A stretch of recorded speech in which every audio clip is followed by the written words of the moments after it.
What's going on, people? This is Sway, UK's #1 rapper, and I'm out here in Hull, just representing the whole of the UK, you know. What's going on, people? This is Turkish, Sways, DJ, business partner, Cyber Productions. We're doing nothing. So, Sway, what do you think about the second time you've been to Hull now? So what do you think of the gig today? Today's gig was alright, man. I think that the crowd was alright. It was cool. You know what I mean? It's not as much energy as I'm used to. You know what I mean? Being that, you know, but it's always nice to perform to a crowd where some of the people don't know who you are and not aware of your music. Because when you leave the stage, they are aware of your music and now they know who you are.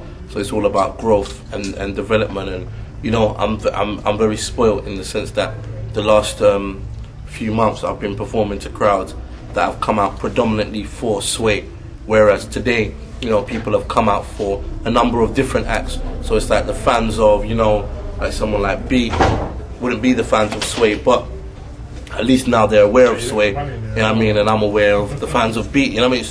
It's one big cycle, and I've had a great time, and I like it, man. I think it's cool. I think the people are friendly. I think the people are having a laugh, and they're a bit more loose than the Londoners, you know what I mean? They're a bit more willing to just have a laugh and have some fun, you know. Londoners are pretty spoiled as well. So it's a good contrast, definitely. Have you had a chance to look around Hull at all? Or? I haven't had a chance to look around the actual city yet, because I'm such a, like, I'm always on the move, like, so I'm like from hotel to venue, from venue to hotel, back to another destination. You know what I mean? So I don't really have a chance to look at the city, but hopefully I've got maybe an hour or two tonight. I might see what's popping off in town. And just what do you think about racism in general?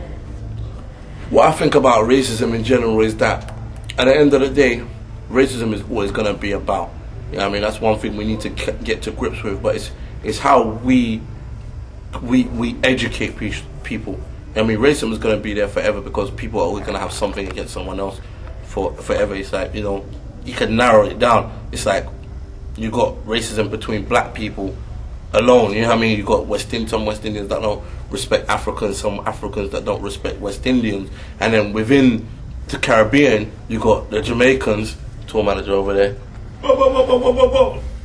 Some of them don't really respect the people from Trinidad, who don't respect the people from Barbados, and then you go to Africa, and then you got the East Africa that don't really like West Africa. These are all stereotypes, but this is real. Then you got within, you know, Nigerians don't like Ghanaians. Then you got within Ghana and within Nigeria where the Igbos don't like the Yorubas, and you're always gonna have some kind of, when people are similar or people don't understand another culture, they're always gonna take it out in a way of ignorance and arrogance. You know what I mean? Like that's the way people deal with not understanding something. So racism is always gonna be about. It's just the way we educate people. Once you educate people about someone's culture and you let people know what they're about and they understand it more, then there's no room for racism, because if I understand the culture of a next man, I've got no reason to be disrespectful. But when you see certain people living their life a certain way and you're not used to it, it's always a room to, you know, disrespect them.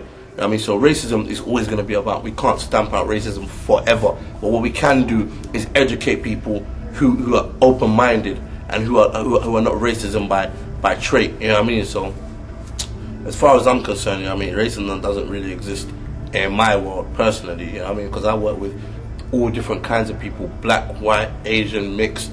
I work with all different kinds of people, you know what I mean, like, wow.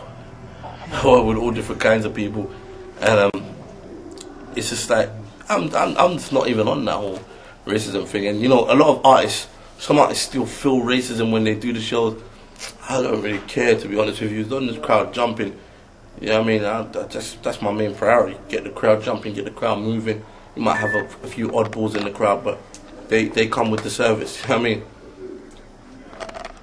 What do you think about how it's been going so far for you as an artist? Because obviously, you know, you signed to Akon's label now, yeah, which is pretty cool, you know, for a British hip hop artist as well. You know, to have the crossover where you can actually get your music over there as well. Yeah. You know what I mean? People who know who you are straight away.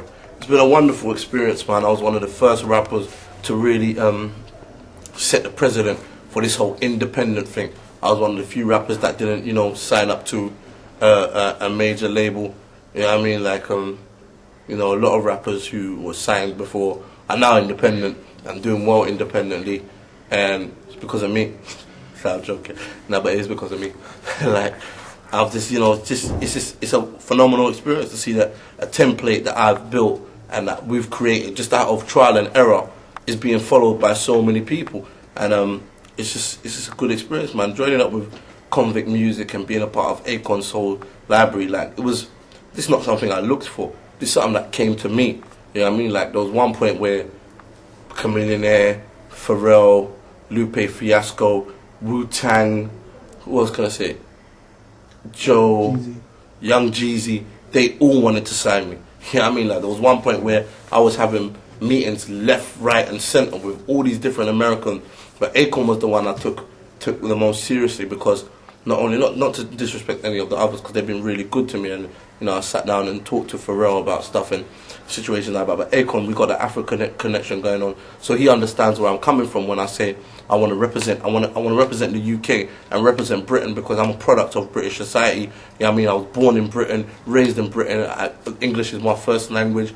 I mean, I consider myself to be a British person, but I never ever want to let that erase my African origins. That's equally as important as representing the European community. And Akon's the only other artist I could see that really understood that vision. And I like the way he's always carried himself, representing Senegal and America on the same level. And I've always aspired to be like Akon. So when Akon came to me, you know, he heard about me from a mixtape that I've done where I freestyled, and he made some phone calls and got in contact with me. But at that time I was like, you know, all these Americans are on man, but you know, when they come to England, they like, you know, Sway's the hardest thing, Sway's the hardest.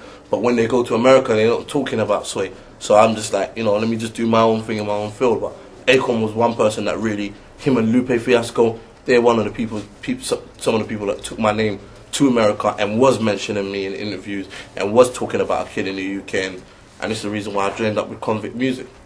So how's it? Where do you have full control over yourself and how you come out and things like that, and like gigs and tours and things like that? Because sometimes when you sign to a label, yeah, you have like full control, don't they? So how does it work like that? One thing about me, Sway, and the whole Decipher Productions brand is that we're self-made. So now, if anybody wants Sway for anything, whether it be a booking or a feature or to sign me to a label, they already know. We've shown them what we can do. Now people don't want to change that.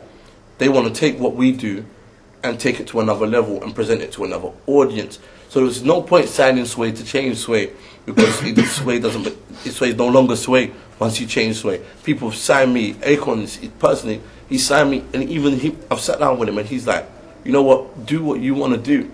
I mean, do what represents you. You're Sway. You know what I mean? We signed you because of you and who you are. And it takes someone to go through so much and build themselves as an entity before people can realize that. If I was just any kid off the street that could rap, then there's an opportunity to mold me. There's no opportunity to mold Sway. I've already got my logo, I've already got my image, I've already got my fan base. Everything was already there. All it needed is that extra ejection to push on a worldwide basis. And that's what we're in the process of doing right now. Just one word at the end. Just like, alright, and this is a message to all my Ghanaians. What's going on? Me is Sway, me a Ghanaian.